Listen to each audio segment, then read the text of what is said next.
Hello and welcome to Written Words. In this lesson, which is from our Out and About series, we are exploring the town of Whitby. Whitby is a seaside town in the northeast of England, and it's most famous for its abbey, which stands on a cliff top overlooking the town and the harbour. The abbey was founded by the Abbess Hild, who is now known as St Hilda, in the year 657, and the smaller church of St Mary, which is still in use, can be found on the same site. Almost as well known as the abbey itself are the 199 steps leading up to it from the town below. The strenuous climb is certainly well worth the effort for the spectacular views to be had from the top. For those less keen on the strenuous climb, there is also vehicle access, which goes a longer way round and approaches the abbey from behind. Whitby is known for its jet, which is a shiny black gemstone which was very popular in Victorian times for mourning jewellery and is still very popular now. Along the narrow cobbled streets there are numerous jewellers' shops with displays of jet jewellery in their windows. Shipping and fishing are an important part of the town's history, and its location on the North Sea coast also led to its becoming a hub of the whaling industry in previous centuries. Fortunately, there are no more whaling ships in the present day, although a whalebone arch still remains as a reminder of the past. The sailor and explorer Captain James Cook launched his career in Whitby, having been born in the nearby town of Marton.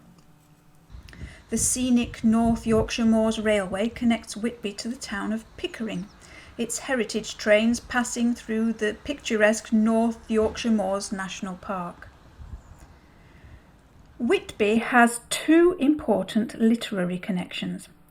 At the time of St Hild, it was home to the first known English poet, Cædmon, and a memorial to the poet stands tall in St Mary's churchyard. His life was documented by St Bede in his Historia Ecclesiastica.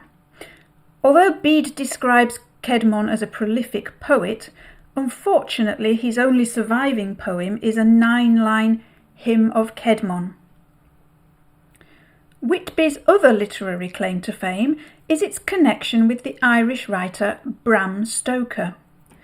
During a visit to the town, Stoker was inspired to begin writing Dracula, an epistolary novel, which is a novel written as a series of letters, about a vampire who travels from Transylvania and arrives in Whitby, where he leaves a trail of terror in his wake. The story of Dracula has certainly sparked the imagination of the people of Whitby in modern times, and evidence of this can be found in the town's shops and tourist attractions, as well as the very popular annual Goth weekend, which just happened to be the weekend when I was visiting, and even a Guinness World Record for the largest gathering of people dressed as vampires. Now that we've taken a look at the town itself, let's enjoy a scene from Bram Stoker's Dracula. And this scene is set in the town of Whitby. A ship has just arrived in the harbour and all of its crew are found to be dead. There are also rumours of a mysterious black dog which appeared at around about the same time. And the first part of the extract describes the funeral of the ship's captain. The second part is taken from the diary of Nina Murray, in which she expresses her concern about the novel's protagonist, Jonathan Harker, who seems to have gone missing. Before we look at the extract, let's just take a look at a few of the words and terms that are used. First of all, an open verdict means that a matter has remained unresolved. A solution could not be found, so an open verdict was declared. And the folk hold hold here is used in an old sense, meaning believe. So the folk hold means that the people firmly believe something. The Esk is the name of the river which runs through Whitby and out into the sea. And the phrase for a piece means for a while. So here is the extract. Of course the verdict was an open one. There is no evidence to adduce, and whether or not the man himself committed the murders, there is now none to say. The folk hold almost universally here that the captain is simply a hero, and he is to be given a public funeral. Already it is arranged that his body is to be taken with a train of boats up the Esk for a piece, and then brought back to Tate Hill Pier and up the Abbey steps, for he is to be buried in the churchyard on the cliff.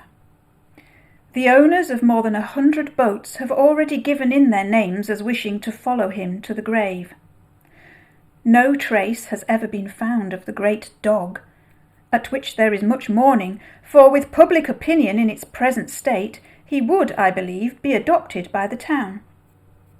Tomorrow we'll see the funeral, and so will end this one more mystery of the sea.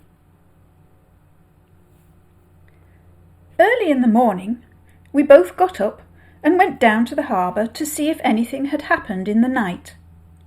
There were very few people about, and though the sun was bright and the air clear and fresh, the big, grim-looking waves that seemed dark themselves because the foam that topped them was like snow, forced themselves in through the narrow mouth of the harbour, like a bullying man going through a crowd. Somehow I felt glad that Jonathan was not on the sea last night, but on land. But oh, is he on land or sea? Where is he and how? I am getting fearfully anxious about him.